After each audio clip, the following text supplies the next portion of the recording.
Yeah, I am Tutteridge, folks. You get a tickets have been stolen, but don't worry. I'm here to help you get them back. You may be soft and sucking at the beginning of this process, but hang in there. Before long, you will be lean and mean, just like this Annabelle cheating. Yeah, good Lord, I feel like I'm dying. That was the great Dwayne Allman on that guitar. And the other man who knows a little something about Cher, Greg Allman. That's right. I have something in common, Anna, with the great Greg Allman. You both asked out Cher on national television? I think he was married to her for a while. Oh, okay. Yeah. All I right, I sir. didn't have that kind of relationship with Cher, but hey, I'll never. Wow. Uh, I'm here to help you get him uh, back. I'll never talk about. People ask me all the time, "So what about Cher? What about Cher? Have I ever told you privately anything about Cher?" No. That's right. Folks, she's here every week. You just heard her voice. If you're on hold sometimes at home, you hear her voice and not even know it. If you're listening to certain TV shows, she'll say, "We'll be right back." Yeah, she's the best voice in podcast radio working today or any time in the history of podcasting. It was Anna Vocino. Yeah. I Yeah. gotta tell you something that I Yeah. did the other day. Go on. So I had the honor of participating in an interview with Danny DeVito, a fucking legend. Great And time. I'm sorry, wait, I think you dropped something. Oh, please, Vinny, king of the name droppers, get over it. And but I just just, this, I just name dropped Cher, but go yeah, on. exactly, exactly. But go ahead, make fun of me. Yeah. This was a couple days ago. And the only reason I'm name dropping is to just show you the dichotomy in what it is that I do. Right. So I have get to do an interview with Danny DeVito, and that's super fun. It's super great, and he's awesome. And then right out, I was like, I have to go. I have to go. I'm busy.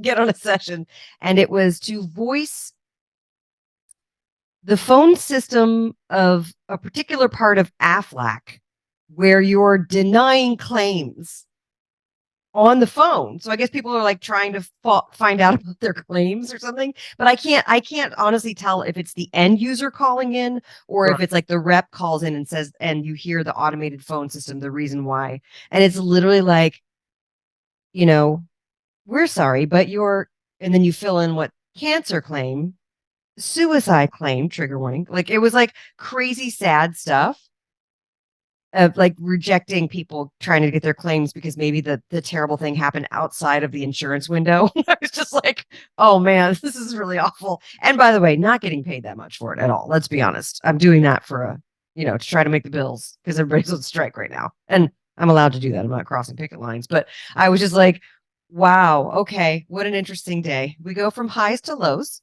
and that's okay. That's life. It's And amazing. sorry if any of you out there call for claims and you hear my voice rejecting you. Hopefully, in a way, it makes you feel a little bit better because it's soothing from me. I don't know. Isn't it? If people, I've always said that you and I should write a book together, or you should just write. I mean, you're talking to basically a living legend, right? Yeah. And you And got he is. to He's tell amazing. him. I forgot that he was in One Flew Over the Cuckoo's Nest. Oh yeah, I he's forgot that he's yeah, directed a million movies. Like, he's he's so amazing. young in One Flew Over the Cuckoo's Nest, and he does such an incredible job. Just doing him. Yeah. I watched it again recently. Did we talk about that? I watched it like a year No, ago. I've never seen it all the way through. I've never seen it all the way through. So how did you know Danny was in it? You just remember that, or No, because he started I mean, I remember because I've seen bits and pieces of it, right? but he started telling a story about really early on in his career how he basically went to go read on a staged reading for a play that went nowhere. But then he showed up one day for the play. The play opened, and he showed up, and they're removing the set pieces from the theater. And this is off Broadway. He's not like he's on Broadway or anything. Right. And they're removing the set pieces from the theater, and he's like, "Oh shit, I guess I'm unemployed." They closed the show without telling anybody, and they all show up to do the show, and it's done. Right. And then they were like, "Go uptown to 72nd Street because they're casting this other play from this other guy, and they can't find the actor, and it was Martini." Was the role, and he wound up getting it in a play, and then of course he auditioned and got it in the movie. So that's why I was like, oh, first of all, I didn't even know it was a play. Then I forgot. I was like, oh my god, that's right, he's in Cuckoo's Nest. Anyway, I want it's love him. What were you going to say? We should write a book. you think Jack Nicholson is the only person in that movie, but uh, Great cast. Christopher Lloyd is in that movie. I mean, it goes That's on right. and on. It's I was watching it, and everybody, all of the players around, you know, Jack Nicholson, they're all amazing. Yeah. It's just an amazing. And wasn't it like Milos Forman's first movie too? Like it was like he Not was sure. introducing to the world. Like it was just, Yeah, it was and he just said it had no studio backing, yeah, and just like they had one guy funding it. Like it was a total indie movie, yeah, which is awesome. It's just it was like good to. I like guys like that because you hear like despite being like super successful, they still humble themselves to the process all the time. So it's kind of cool to yeah. hear. He's a hard Yeah, worker. no. It is what it is. Danny DeVito, you see him in ads all the time. You see him, he's still working his butt off. Oh yeah. And I think, one of the things people say to me on the consults all the time, they'll say, well, what's it like working with these Hollywood stars? And I said, well, it's actually kind of easy because they're type A personalities. They don't mess around. You tell them to walk through a brick wall, and that's basically what they do. They walk through a brick wall. Hi, wait, hang on. People say, well, these actors, how do they lose weight? It's like when you tell them to eat a certain thing and do a Right. certain thing, they do it. Right. They do it. I mean, As if their job depends on it. I didn't Because I it didn't does. work with this guy on this movie, but De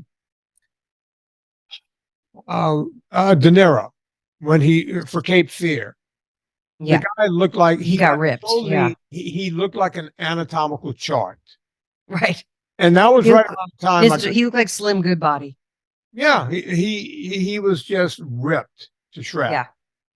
And I had just gotten to Hollywood and I was just kind of getting to know the right people the whole thing. I was like, well, how did he do, who worked with him? I need to know, because I was trying to figure out how to get in, right? Mm-hmm. And it's like, oh no, he just had a treadmill delivered to his house. And he just got on that treadmill every day and he didn't eat anything because he was coming off of like Raging Bull, where Right. he was still somewhat Zoftic. And these Right. people just changed their bodies like, this is what they do. Right. And I'm saying this because I'm not telling anyone to go starve yourself and get on a treadmill for 10 hours a day. That's not what we're talking about here. But Well, yeah, I was just going to ask you, how do we parlay that? Because it sure well, sounds like, oh, well, can't I just get on a treadmill when it doesn't work for people? I was just talking to a wonderful woman. I'm not going to give her name because the name would be too recognizable in the group. And she was telling me, she's like, look, I'm a little frustrated. I'm not losing weight as fast as everyone else. Her numbers are looking better. Join the club. And she goes, look, some of these people lose, they look amazing. And she goes, why am I not? I've only been doing it for 3 months. And she had a lot of metabolic stuff to change. And then when I started questioning her about her diet, she goes, I'm not eating any sugar. I'm not doing, I had sugar twice this summer. It was a special event and on and on and on. Sure. Mm-hmm. So what's going on? And it was one of these cases where she was gilding the lily a little too much. And it always, What do you mean? okay. So, they'll say, well, Vinny says, it always happens and she had her husband on the phone, also a nice guy, because he wanted to listen in to see where things might be going wrong. 2 sets of ears better than one. And I said, the problem comes when you guys start doing the Vinny says thing. And her husband started laughing. I mean, oh, you hear that all the time, right? And he goes, yeah. I said, okay. Vinny says I can have a fat coffee, or some people call it bulletproof coffee. Great. Mm-hmm. Then he says, Vinny eats 6 eggs every morning. No, I don't. But some mornings I do, depending on what I'm going to do that day. Right. Vinny says I can cook my eggs in butter. And Vinny says, and Vinny says, and Vinny says. And before you know it, if you start doing everything, then you're having too many calories. Like, whoa. Too much food. Didn't matter. Yeah. It's like, yeah, calories do matter at some point. You can't just eat with impunity.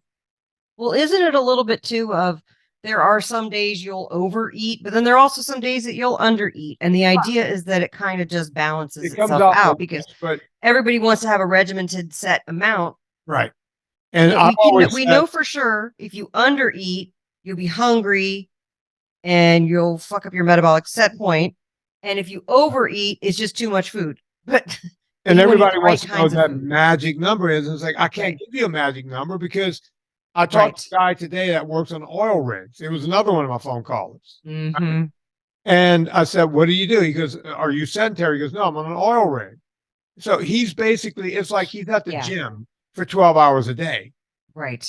His caloric deficit is going to be much greater than someone who sits in a cubicle, right? That's why I can never give. That's why I always tell people there's no one set way to do this, Right. right? And doing everything and hoping for the best doesn't work either. I've always told the story, and I'm sure the story's been bastardized over the years, but it's a great fable anyway. Right. When the young Jimi Hendrix was he first got to England, he didn't want to just be a blues guitarist in the United States. He wanted to be a rock guitarist, so he went to cut his teeth in England.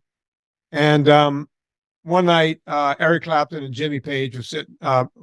Jimmy Page was on the stage, and Eric and Jimi Hendrix was watching him from the audience. And then after the show, Hendrix said to Page, "Hey, I noticed you had a stack of Marshalls up there, for your amps and preamps and the whole thing." He goes, "Yeah, I love Marshalls are the best, man. It really has that power. I like the Marshalls." And then a couple of nights later, Hendrix is watching, Clapton on stage. And after the show, he goes, "Yeah, I noticed you have a stack of Fenders up there." And he goes, "Oh yeah, Fenders, man. That's the way to go, man. It's a lot of power, a lot of this and that." So a few nights later, as the story goes, Clapton and Page were sitting in the audience, and Jimi Hendrix was on stage, and he had a set of Marshalls on top of a stack of Fenders. Right? Now, that made him great, right? The guy, he used reverb, he used feedback, he used everything. He used parts of the instrument, of the electronics that no one else could figure out. Long before they had pedals to do all that stuff for you, right? And click boxes. Right. But the thing that made him famous, doing too much, is also what killed him by his 27th birthday. Right. Right. And that's what I'm always trying to explain to people. You can't just do it all. Does that make sense? Mm-hmm. You're going to end up like Jimi Hendrix. And I can if you look at the whole 27 Club, they were all doing everything. And that's what killed them. Except for maybe Stevie Ray Vaughan, who he had cleaned himself up and he got in a helicopter and, he ran into a mountain. But yeah, I mean, that you can't do everything. Just do what you can do. Just because Vinny says you could do this, do that. That's why I tell people, go get the PDF. If you get confused, do what this woman did today. Get on the phone with me. Right? Yep.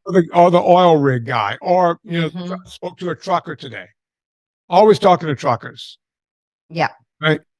The truckers, Anna, we should just do a trucker show. We were talking about that with Sirius XM at one time. Yeah. Yeah. I wonder if we should revisit that. Sure. We should really revisit that, because truckers, we should be on a trucker channel. If anyone out there is associated with the trucker channel on Sirius or whatever, yeah, Anna and I are serious this time. See, Sirius, we're now serious.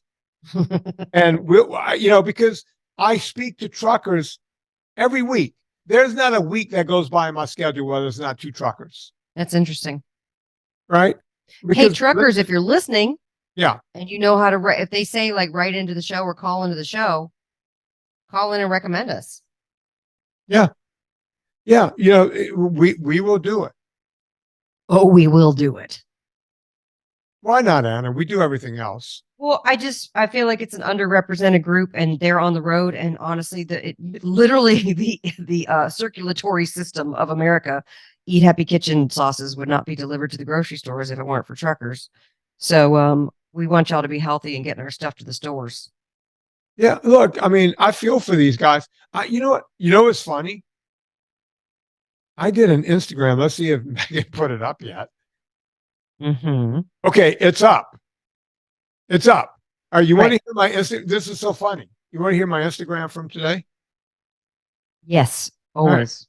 All right. It's funny I'm bringing this up because, all right, let's see. That would be that, and this would be that. All right, let's see if it's right here. Job was to become a long-haul trucker. Come on, those guys were cool. All right, I'm going to start it over. Are you ready? Mm-hmm. I was a kid, my dream job was to become a long haul trucker. Come on, those guys were cool. They drove big rigs and they were long, lean, and sinewy. Think Jerry Reed from Smokey and the Bandit. Talked to a lot of long haul truckers, but they're 3, 4, and 500 pounds. They have fatty liver disease, heart disease. They have problems you couldn't even imagine. So what's happened between those days back in the 70s and now? Well, back then they ate things like bacon and eggs. Today they eat waffles and foods with seed oils. And on top of that, there's all kinds of processed junk that they have in a truck. You see, folks, it didn't just change for the truckers, it changed for everyone. Think about that the next time you're going to have some processed junk, and stay motivated. There you have it. Yep. You know, look, I mean, that's where we are. You know, these are the people I'm talking to. People think, oh, you know, people I call Vinny, they're rich people. No, these are working class people who have families and they're worried about dying before their kids leave the house. It's a sad tableau, but that's Sad. a large group of the people I talk to, people who are on the road, Yep. right? And people are when you're on the road, you're on the road. By the way, I've been in the car a lot and thinking about these folks who are on the road all the time because I have ants in my pants. I don't Yeah. like to sit still a long time. And so I've been trying to like invent different exercises to do while I'm driving the car. Like Yeah. trying to like, put my arm back here and just stretch and like press up against the ceiling of the car. I take my fist and put it between my knees and try to like squeeze the legs. I'm just like, I'm just trying to move. Seriously, I'm what's trying to like wrong with flex muscles while I'm driving because I'm too antsy. It's so hard to like just sit in the same position for so long. I love that. I was at the gym the other day and you called me and Yeah. I picked up and you were on the FaceTime. Yeah. You And- knew shit, this bitch needs help. Yeah, it's like, Get in there. you know, we were working out at the same time. You were trying to do Bulgarian split squats, Yeah. right? Yeah, we got you. Yeah, I wasn't going deep enough. No, Sure felt like it. I'm always telling my ladies, I got to go Go deep. deeper. Yeah, yeah, that's right. So, yeah, we got you straight. Yeah. And I've been doing them deeper. Have you still been using your bike? You use your Oh yeah. I love the stationary bike. thing? Mm-hmm. I just have to get out there early because it's hot, and the barn gets hot. So I got to get out early or it's not happening. I got to tell you, even though it's hot as hell outside right here, Yeah. Y'all are having Yep. a heat wave right now. I have the air conditioner on when I get on my spinner, and I got the Mm. fan. I have a little fan in front of it, pointed up at me. Mm-hmm. I'm still sweating like a priest at a Boy Scout convention, and Mm-hmm. and then I get off of that after an hour, and I get on the rowing machine. There's just a trail of water under the rowing machine. Yeah. But it's crazy. You do 90 minutes in an air conditioned room with fans on, and I'm You're still sweating. Yeah. because I don't want to turn the AC down so much that upstairs where Serena is just going to be free. I could turn it down more, but then you got that cold kind of sweat going, and so I'm not doing that. But it's amazing what that heat will do, and that humidity that just sits in the air just makes you sweat. Amazing. A listener sent me something that I thought you would find amusing, All right. but also angering. Rick Colley wrote me and he said, send this to Vinny. It'll make him upset. So you might want to just go ahead and cue up your calm Indian music. All right, hang on. So he sent me a link to the Toshiba. Toshiba, that company that makes electronics. Yeah, they make the televisions and whatnot. Yeah, televisions and air conditioners and whatever. And this is they have cooking appliances. And this is to the title of the title of it. Now this could be lost in translation a little bit, but I love this. I'm sure there are English speakers who are reviewing this, but here's the title of this cooking appliance. Toshiba low carb, digital programmable, multifunctional rice cooker. Okay, so the product to cook The product makes, and then it says under the bullet point, it says the first bullet point says cook low carb rice effortlessly. And then it says smart fuzzy logic and induction heating. We don't know what smart fuzzy logic is. Easy to use and clean. Delay timer functions. Warranty from Toshiba. Okay. This You is see, this is the English portion of their website. okay. Low carb rice. What even is that? That's like saying, I'm going to buy a cigarette lighter that I'm going to use to smoke that will help me not get cancer. Am I in the same ballpark? Yeah. And so when I scroll down, there's a longer description. So you want to know what low carb rice is? According to this website, I'll tell you. I would- Toshiba, which is arguably probably a Fortune 500 company at least. yeah. Yeah. Big company. Yeah. So then they have a little picture of the induction heating, and then they have a carb reducing basket. That's what it says. And then it has a increase healthy resistant starch. Okay. Cook low carb rice effortlessly. This electric rice cooker makes healthy eating easy. Low carb rice is a good rice choice for diabetics or health conscious individuals. It can remove unhealthy digestive starch by up to 37% and increase healthy resistant starch by up to 34%, tested by the world's leading CVC verification. Note, the rice soup in the inner pot will contain high sugar content. People with high blood sugar, please do not drink it. That's all they say. Well, that's what it says on the first, and there's multifunctionality. You can make quinoa, oatmeal. This is like Vinny's okay. nightmare. Okay. So let me try to understand. So are they making resistant starch? Okay. This is why people get confused, Vinny. Because they're lying, number one. Anna, am I to understand that there's a basket and the rice sits in a basket and the water comes up and steams like steamed rice? Yes, that's exactly it. okay. Which, by the way, you don't need this thing. If you're going to make rice, you can just make it in your thing at home. Right. You just put it in the pot. You know, what is it, like 1 to 2? I think what it's saying is the steam comes up and steams the rice, and then I guess it magically whisks away all of the starch and keeps it in the water that's at the bottom of the pot. But that's what they're claiming. That's what they're claiming, folks. But listen to this. Rice is 100% starch, right? It's just a starch. That's all it is. Right. Right. It's a sugar. When rice hits your liver, it sees it as sugar and it sees it as a big pile of sugar. Okay. There's no way to cook rice. And you're going to say, whoa, well, what about resistant starches? Okay. That's what I'm going to say. Tell us about talk about that. Like, there's a brand called Uncle Ben's converted rice. So basically it's a converted style rice. Basically it's, rice that was partially cooked and then freeze dried. And then you just go heat it up with water or something like that. Pour a little water in it, microwave it, whatever. And you have rice. Those rice, that type of rice has been shown to be a little lower in carbohydrates. Resistant starches happen. You can do it with potatoes. You can do it with rice. Usually what people do is they'll tell you to cook it, let it cool at room temperature, stick it in the fridge, and then the next day, the starch content will be lower. Listen to me very closely. That's a fool's errand. It does not work. Why? Resistant starches we resist them just a bit more, right? Okay, a lot of people ask me about resistant starches. The problem with resistant starches is that they're not any better than the starch was to begin with. I get it. You let it cool down. You put it in the fridge overnight. You see all of those bro signs that, after you cool off a potato or rice, there's somewhat of a resistance for your body to get all of the starch. Tell that to a CGM machine. It's not much different at all.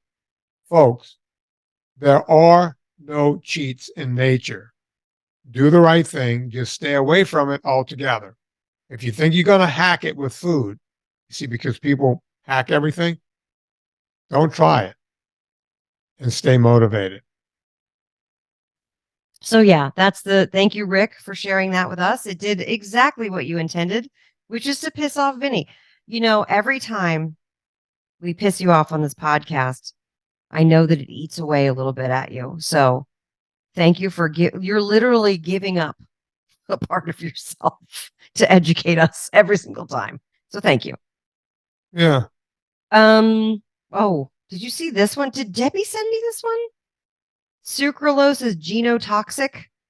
Ah, I hadn't even ever heard of the word genotoxic. all right, look it up. Well, let me just read the title of the article, which is This Artificial Sweetener Can Permanently Damage Your DNA, new study says. Now, I haven't gone to the base of the study, but boy, oh boy. Well, let me look up the word genotoxic. Does that mean it messes with your genes? Okay. Genotoxicity, definition, toxic, damaging to DNA. Substances that are genotoxic may bind directly to DNA or act indirectly, leading to DNA damage by affecting enzymes involved in DNA replication, thereby causing mutations which may or may not lead to cancer or birth defects, inheritable damage. Okay, that makes That's the definition. That's not the article. That's the definition that I found. genotoxic. Genotoxicity. Yeah. All right. So, and they're saying what can do that? I missed that part. Is that a certain sweetener? Sucralose 6 acetate. You want to know what the brand name is? Sure. Splenda. Look, what color is Splendid? That's the yellow or the pink? Yellow. Mhm. Yeah. Look, I hate to sound like a broken record, Anna. You've been Mhm. hearing me say this for the past 11 years. Mhm. I so wish I still had those DAT tapes from when I had my. I know, for real. Also, Because that would be I was hilarious. yelling about this in 1988, 1989, when I had my radio show, when I had no proof of this. And my only proof back then, because I just look at things and go, okay, this by definition cannot possibly be good for you. And I would say that over and over into a mic, and people would call, because radio talk shows, people would call in. Yeah. You know what you're talking about. I love Splendid. Wait, now you tell me I Yep. can't. Back then it would have been NutraSweet in the blue packet, right? But they had three. They had the pink, the yellow, and the blue. The They didn't pink. have yellow in the 80s. That's a No. 90s thing. Oh no, they had the yellow. They did? Look it up. They had. All right. I thought that was a They 90s had. thing. They had the pink, and they had the yellow, and they had the blue. Okay. People go, no, I like the pink. Give me the pink. No, I like the yellow. Everybody had their favorite. According to the University of Nebraska, the Splenda was discovered in 76, approved in Canada in 91, and the FDA approved Splenda as a non-nutritive sweetener in 98. That late? Splenda was later. Huh. I stand Yeah. corrected then. Look, all the years I'm mixing up in my head now, but I just, people would talk about the blue, the yellow, and the pink. Yeah. The yellow, the pink was what? That was sweet and Pink low, was right? aspartame. Yeah, sweet and low. And by the way, Wait, is aspartame NutraSweet or aspartame sweet and low? I can't. I get them confused now. But sweet and low in the 70s was taken off of the market for being cancer causing, Right. and the FDA went, "Oh, we got to take this off." Saccharin. Saccharin. Sweet and low is saccharin. Yeah. Aspartame is NutraSweet. So that happened in the 70s. They took it completely off the market. But hey, these people, you give a government organization enough money, guess what they do? Hey, we determine that it's not bad for your health anymore. They're not interested in your health, people. The federal government is not going to save your ass. It's not going to save your ass when it comes to money. It's not going to save your ass when it comes to health. That's not what they're there for. Right? They're supposed to be there just to set policy and collect taxes to keep this country running. But they do more. They get in the way because these companies get in there with the federal government. They pay off. It's payoffs and ripoffs. We were using that term back in the 70s, ripoffs and payoffs. That's what we're dealing with. They're not your best interest. They don't have your best interest at heart at all. Not even a little bit. And I've been yapping about this either on the radio, on the podcast, for well over 30 years. I've been in the health and fitness industry working as a professional for well over 40 years. And you can say, oh, he's a man with a hammer. Everything looks like a nail. If you listen to these shows, how many shows have we done, Anna? About 2,400? A million. Okay. Have I changed my tune at all on any of these? No. Have I ever No. changed my tune? No. No. Same tune. As a matter of fact, there are people who have gone back to show number one and they said, we know you're telling the truth. Yes, You don't change. that's right. You don't change. You're still pushing the same message because it's the right message. And by the way, have I gotten rich from doing this podcast? How much money do I take from this podcast, Anna? Get get rich. People always come over and they see that. I can't even dignify that with like a serious. No, Vinny, you have not gotten rich. It's laughable. It's laugh. It really is. Some months I have to put money in. When people don't give me enough donations and all that, I got to keep this show going. Yeah. People come over to my house because, oh, we hear you have a big audience and the whole thing. I want to see you set up. And they come and they see this hodgepodge of a setup. You're like, that's it. And they say, okay. And they say to me at the beginning, yeah, I just want to do it because I have something to say on the whole thing. And before the conversation's over with, Oh, mean when they're asking you for advice to launch their thing? yeah, because I always tell them, they say, hey, I want to do a podcast. And I'll say, look, Buckle up. don't do it. Don't do it. Because, Can you do anything else? yeah. Do you have the ability to stand on a soup line? Because you don't want to do this. Do people still stand on soup lines? Is that a Sure. thing? Okay. Oh, the soup kitchens? Yeah. Okay. Here's the thing. People come over, they look around. I said, you need to get a board or you need to do this, you know, blah, blah, blah, all this stuff. Get a couple of lights, you're ready to rock and roll. Very inexpensive entry. Yeah. And they'll go, yeah, I just want to do it because I care about, you know, horticulture. And I just want to let Great. people know about Amazing. horticulture. And it's like, okay, great. That sounds good to me.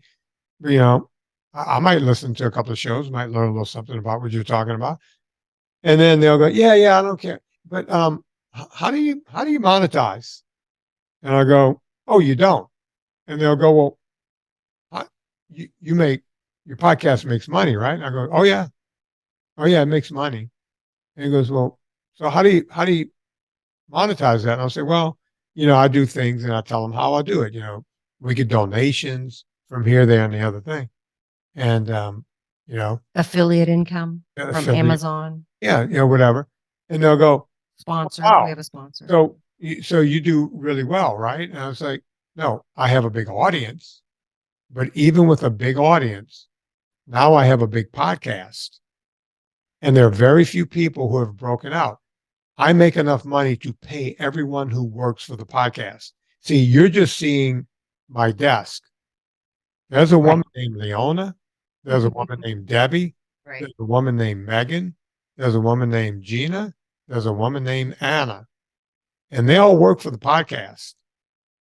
Right. And then there's a little something called, you know, we got to pay for bandwidth. You know, it's so many things that you pay for just to make this continue on. Right.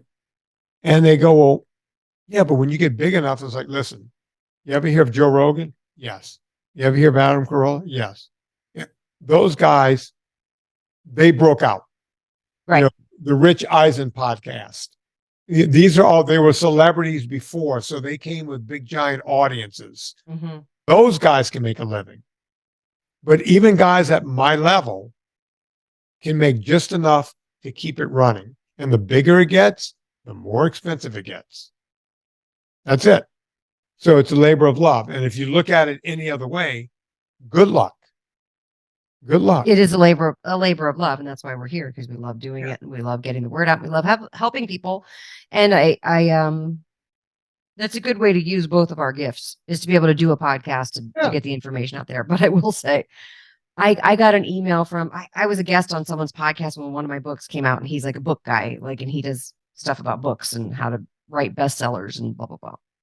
And he sells his programs and stuff, and that's fine. And I never sweat anybody about how they make their living. Good for you. But I'm still on his list because I'm still friendly with him. So I get those emails about, hey, this program and hey, that program or whatever. Right. And he does a lot of affiliate marketing, meaning he takes other people's programs, promotes them to his audience, and then he gets a cut, which is a very popular way of earning money on the internet. And the one that came through today was make hundreds of thousands of dollars publishing books on Kindle, and you don't even have to have a website or any writing skills. And I was like, no, that's not true. No. and it's not possible, and you're not going to do it, and you're going to spend however much money on this course, hundreds to thousands of dollars, and it just doesn't. It's not. That's not how it works. You got to be serious, and you got to put the work in, and just like with your fitness, you got to be serious, and you got to put the work in. Which is why I've noticed whenever people are like, "Thank you, Vinny, you changed my life." You're like, "No, no, no, you changed your life. Yeah. This is work. It is. Yeah. Nothing's Yeah, passive. all I in this can world. do I know we've is- talked about that again and again, but nothing's passive. Look, all I could do is give suggestions, right? Right. And they have to pick up the mantle, and they have to go, right? Yeah. They have to grab the baton and start running that race themselves. That's right. And And make the there is decision that they another want way. to do it. Anna, can I tell you a really cool thing that happened? Uh-huh. We brought up a name on this show in the last show that we did. You and me? You and me. You and I, rather. Sorry. You and I brought up a name. It would be Me and you? Me and you? yeah, between you and me. That would be correct. That I Okay. for every reality show person in their testimony who says between her and I'm like, nope, Nope. nope, nope. Go ahead. Those are the same people who cheers each other. They do cheers. But let's cheers. Let's cheers you and I. Yeah. Nope. So we brought up a name. Robert Stanton. I know what you're gonna say. We brought up the name Robert Stanton because we were talking about people who have lost hundreds and hundreds. I think he lost 350 pounds doing this. And, Yeah. We talk about the Tim Mallions now and the Scott Kings. And, we talk about the current crop, the Jen Dykers, who, by the way, is losing weight leaps and bounds. Great. Right. Congrats, Jen. That's awesome. She gets a little stuck. Mm-hmm. And, I talked to her. That sounds about normal. She starts moving again. Yeah. And You mean the weight starts moving again? yeah, it starts moving. Yeah. And Robert Stanton, we're telling his story because the guy literally thought he was going to die, so he tried this as a last ditch effort and got healthy. Right. Well, because we just mentioned, think about it, we haven't mentioned his name probably I know. years on this show. And then We mentioned his name, and he happened to hear that show, and he reached out to someone in the group. I don't know how it happened. I think Debbie, because Debbie told me. Yeah, he reached out somehow. I got it from Debbie, and also Robin Dobbins got to me. So I started getting messages about Robert Stanton, and they said we think he's sick or something. He's been sick and he's been down and he hasn't been in a group or whatever. Mm-hmm. It's funny how the world works because Right. instead of saying, "Oh, that's a shame," I went, you know what? I could probably use a friend. Maybe he doesn't. Maybe he'll tell me to, suck his cock and get the hell out of here. I don't know what he was going to tell me. Wow. That But I jumped don't really think he said far. that. Yeah, I went to the deep end. But I called the guy, and just out of the blue, he was shocked that I was on the phone, and we probably talked for 45 minutes. That's great. And it's funny how I don't believe in religion. I have my own spirituality. I don't go to any. I don't subscribe to any church. Right. Anything else, but I believe in helping our fellow man in any way, shape, or form. I don't believe in banning anyone on race, color, creed, religion, or political views. I don't care who you are. Mm-hmm. And it's so easy. It's so easy to plunk down the phone and just say hi to someone. Right. And ask them what's going on in their life. Right. And I'm telling you guys that story. Well, number one, it makes me sound cool. But on top of that, He's a guy who cares.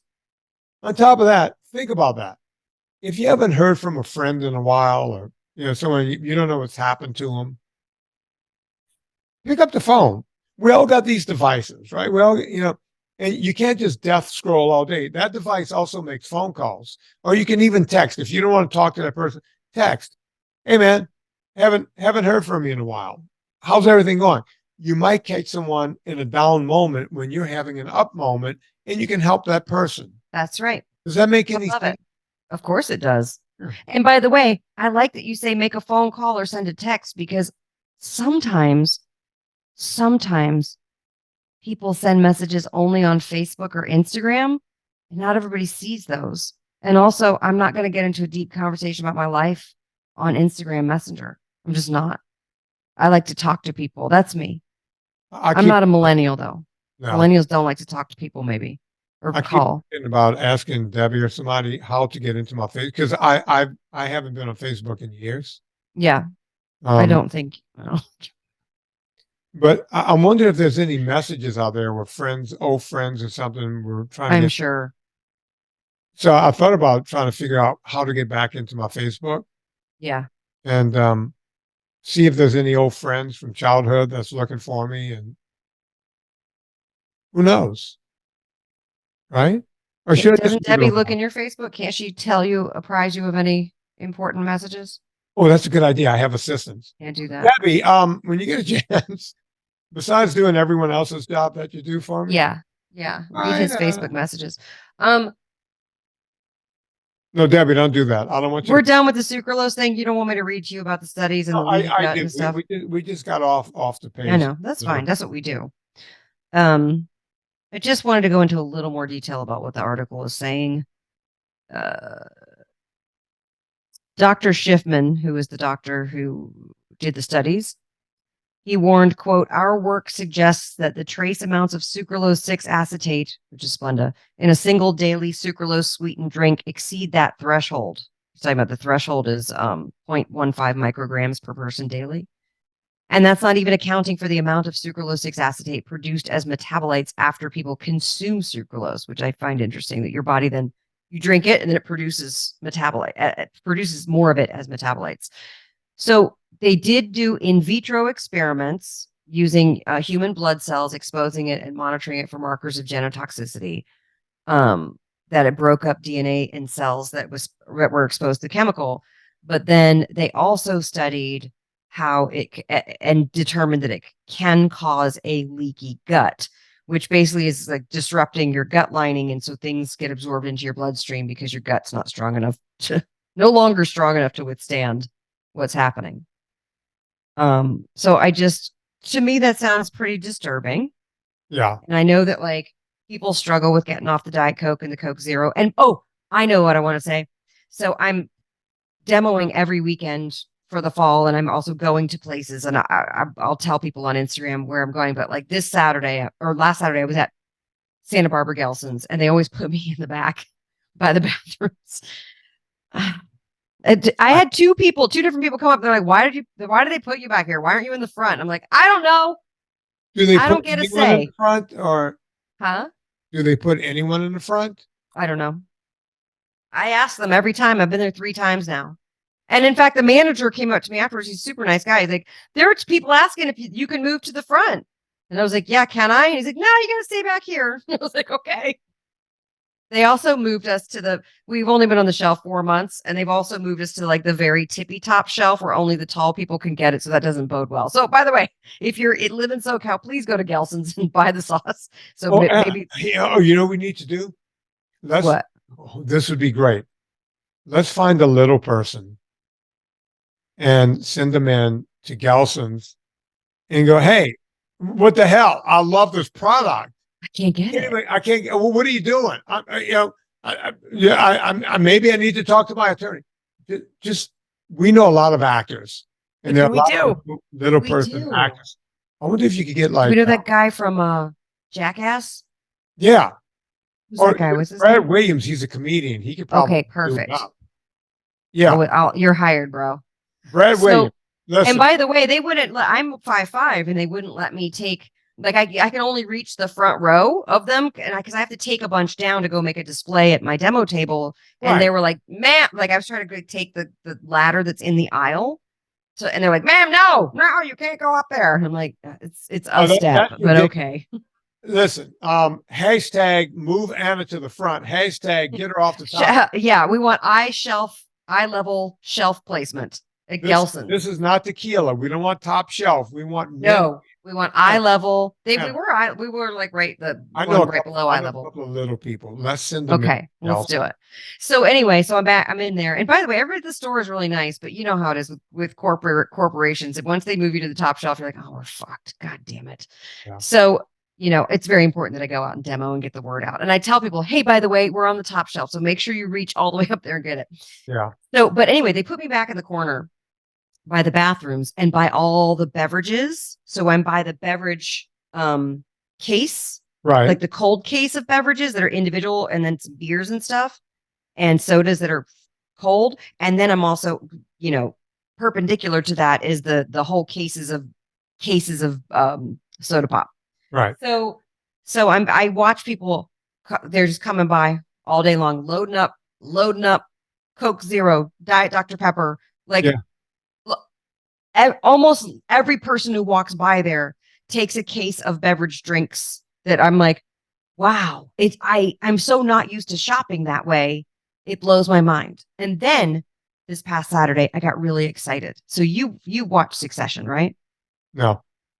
Okay. Well, you know who Alan Ruck is, the actor Alan Ruck, who played Cameron and Ferris Bueller. Well, he plays a part in Succession. He's fabulous, and I love him, and I love his character. And I've watched his career over the years, of course. Saw Ferris Bueller 3 times in the theater when it came out. It was speaking to my generation. I got to tell you, I've seen Ferris Bueller more times than I care to even admit. Yeah. Well, okay. So he comes into Gelson's Santa Barbara, and I went and looked online because I was like, does he have a house in Santa Barbara, Montecito, or whatever? But I don't know. Gelson's is a really nice grocery store. So it wouldn't surprise me. Like when I was in the Palisades, I saw people there too. And I thought to myself, if a bomb dropped on this place, that was the day everyone was shopping for Hurricane Hillary that never happened. And I was like, if a bomb dropped on this place, you would lose most of Hollywood's wealth because they're all in this Gelson shopping right now. Anyway, so Alan Ruck walks in with his wife and his kids, and he's doing the thing where he has on the sunglasses indoors, right? And he's being very loud. And there's those celebrities, they do that. Like they're loud and they want people to recognize them. You can just tell. I didn't. You know what I'm saying? He's been around for a long time. He's been around for a long time, but it was still very like everything was very performative that he was doing. I was like, all right. But still, I'm excited. I'm a huge fan.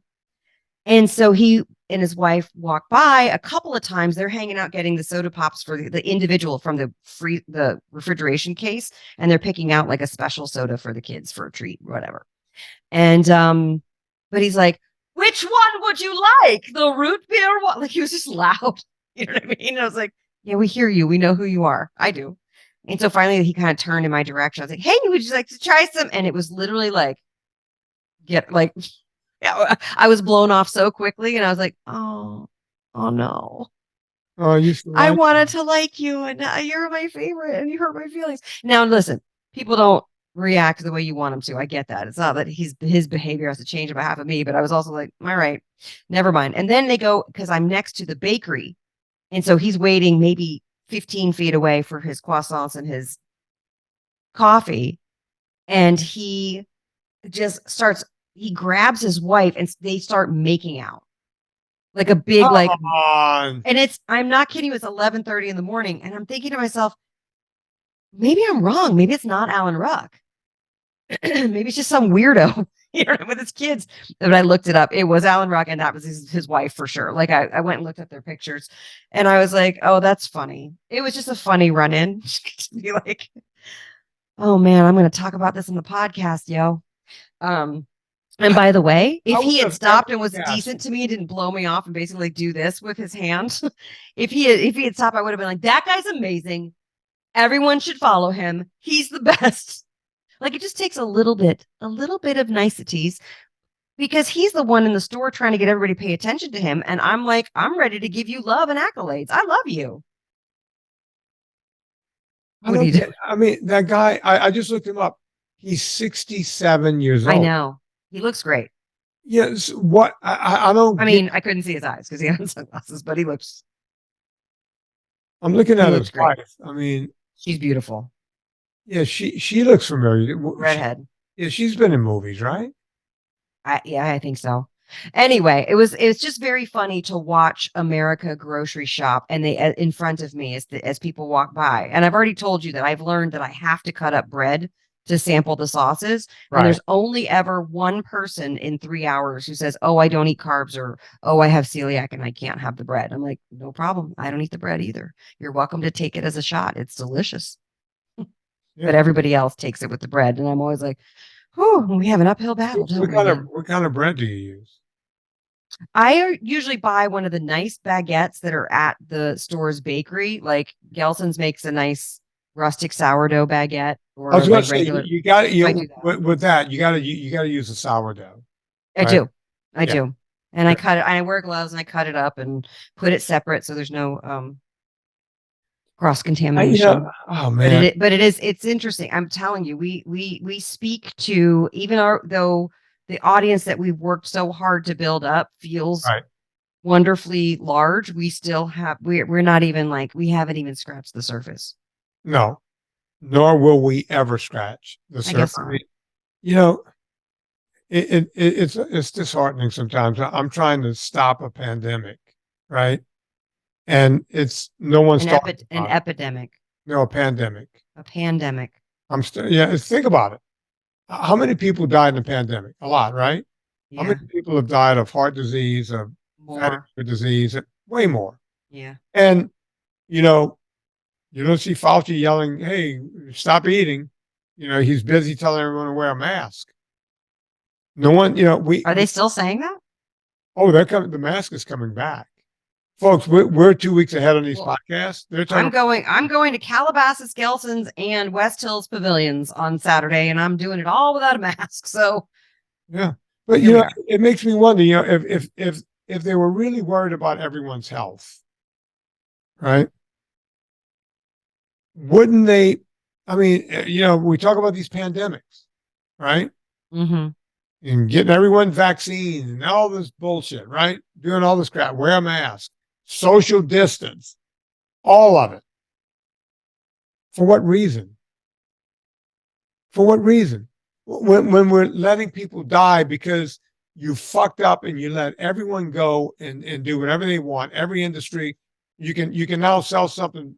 Panasonic can now sell a thing and say it's a low carb rice. Yeah, Toshiba low carb rice cooker. Yeah, I mean, I'm telling you, when I tell you the number of people who walked by me in a 3-hour span and put a case or more of diet beverages in their cart, it must have been hundreds of people. And I think to myself, this is why they're like, "Oh, if our sales are anemic and they move us to the top shelf." I'm like, I'm trying. yeah. I'm out doing what I can, but like it is shocking to me. I'm like, oh, this one lady put all of the Diet Snapple, the big ones, like the 2-liter Diet Snapple, and then her husband was there, and they were really sweet. They tasted the sauce, they loved it, and we were talking. And but the reason why they were hanging out was because they were waiting for them to bring another pallet of Diet Snapple out because they buy it all out at once. Oh, And then they said he goes through 2.5 of those a day of Snapple. of Diet Snapple, whatever the flavor was. Ugh. And I was like, oh, he must really love that Snapple. He does. Okay. Who am I to judge? I don't know. It just doesn't, it's not a choice that I would make, but I'm like, wow. It's just all chemicals. I mean, It is all chemicals, but I'm saying we kind of live in our little bubble of like just shopping the certain parts of the grocery store and doing that thing. And the rest of the world is out there drinking some copious amounts of Snapple. Well, Anna, I'm now completely depressed. Thank you. Thank you. Well, no, you were depressed last week about the whale. Now you can't be depressed about this. It's just getting, I mean, no, here's the thing. I told you, we still have work to do. That's why we come back every week. All right. I'm one more week. You got me for one more week. Hot damn. Now, Anna, I came up with 2 songs today for the good. show. Do you know about Villa Capelli olive oil? We talked about them. No. Oh, that must have been the last podcast I did. Villa Capelli olive oil is the best olive oil on the planet. You know what you should have 2.5 gallons of every day? Villa Capelli olive oil. Villa Capelli olive oil. The only fruit juice. People say that to me in the consults. They go, yeah, I drink the only fruit juice you allow, Villa Capelli. That's right. Why is it fruit juice, Vinny? That seems crazy. because an olive is a fruit and you're squeezing the juice out, which is an There oil. you go. It's You healthy. press it. Yeah. Villa Capelli olive oil is the best tasting olive oil on the planet. It's very strong. I mean, if you haven't had like good olive oil before, it will taste strong. I'm not gonna lie. But then you like start to get addicted to the taste, and then you start to cook with it, and it's so good. Brings out the flavor and everything. Wonderful in salad dressings, marinades. You're gonna love it. Get yourself some. Go to villacapelli.com. Use the discount code Vinnie, VINNIE. You'll get 10% off your order each and every time you order. Now, we always say order around $145 to $150 worth of product, because then when you use the discount code Vinnie, you get your 10% off. That's and you right. still qualify for the free shipping. Yep. Just Boom. go ahead and take advantage of Stephen Crutchfield as much as you possibly Yeah. can. Screw that guy over. Buy his olive oil. And get free shipping. Get free shipping. All right, Anna, folks, Yep. people want to find what you're doing. I sure hope they do. Tallulah was with us last night, as you know, we were trying to get back to the airport. And we did our hamburgers. You know, we made the big fat baseball hamburgers, and they're all mushy in the middle, bitty in the middle. And we put the cheese on top. But we always put the Anna Tallulah went, oh my God, these are amazing. What's the flavor? Because we put guacamole on top of that. Mm-hmm. And she goes, what am I tasting? And it was like, oh, that's barbecue dust. And she goes, doesn't taste like barbecue. I went, no.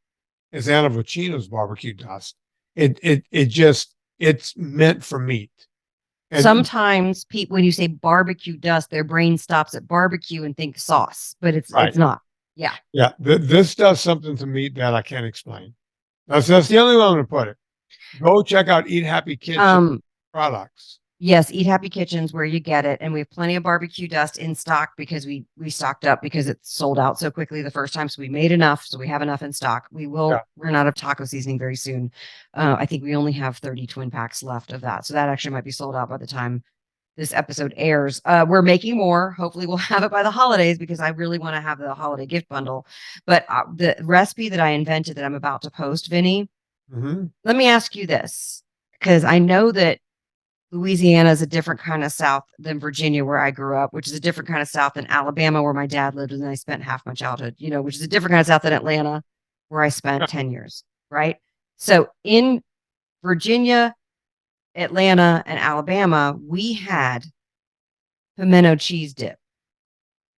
Did you ever have pimento cheese dip? Or did you eat pimento cheese, anything? No, and as a matter of fact, the first time I ever heard of pimento cheese was in Kentucky, in the Lexington area. Yeah, that would make sense. And I've never tried it. I've seen it. It is so good. And I will have, as soon as this recording comes out, definitely it will be posted. But so what we're doing tonight is doing the barbecue dust burgers and using the pimento cheese dip as the topper for that. Instead of melting cheddar, putting pimento cheese on top of it. Oh my God, I can't wait to eat some This is food. going to be all NSNG pimento cheese. No seed oils, no nothing. Nope. None of that. Well, Anna, once you make it and you give me the recipe, I will have my first ever pimento cheese. What do you do with it? You got to put it on a cracker or something, right? I put it on veggies. You can make the almond flour pita chips, but I put it on veggies. You can do pork rind. I've been into pork rinds lately, but I can't have pork rinds plain. They gross me out. I like something like a dip because I love a dip. It's football season. So I had to make a pimento cheese dip as my first thing. Now, when I was a kid, I remember this is where another Mandela effect is happening. I remember we had pimento cheese loaf, and it was basically like bologna with pimento cheese. And I Googled pimento cheese loaf, and I couldn't find anything but like bread recipes. And I was like, does anybody else remember pimento cheese loaf? If you do, tweet me write me on Instagram. Because I'm like, what happened to the pimento cheese loaf? You know what I'm talking about. Even Lauren remembers it, and he was in Pittsburgh. So maybe it was just a mid-Atlantic thing. I don't know. I've never heard of it. It's kind of like Coddington with the devil dogs. I mean, never heard of that. I had never heard of those till I married Lauren. So I think that's a Yankee thing. Yeah. And you got to remember, when I was a kid, everything I ate was, grown in the garden or came from an animal that was living behind the fence. See, I find that amazing that you did that, only because to us, being able to get $1 and going to riding our bikes to 7-Eleven and buying candy was like the be all end all. Like that was like, first of all, freedom. Second of all, you had your own money, so you could spend it. You could either buy 3 candy bars for $1 or you could buy a Slurpee and a candy bar for $1. And so that to me represented back then. And now I think to myself, my God, Well, the first thing how did I tolerate all that sugar? Well, Anna, Not like it happened all the time, but Jesus. we ended up getting a Sonic drive-in because they were putting them in small towns. It was like the first fast food restaurant in Donaldsonville, Mm, and it was walking distance from my house. It was right across the bayou, and there was a bridge right there.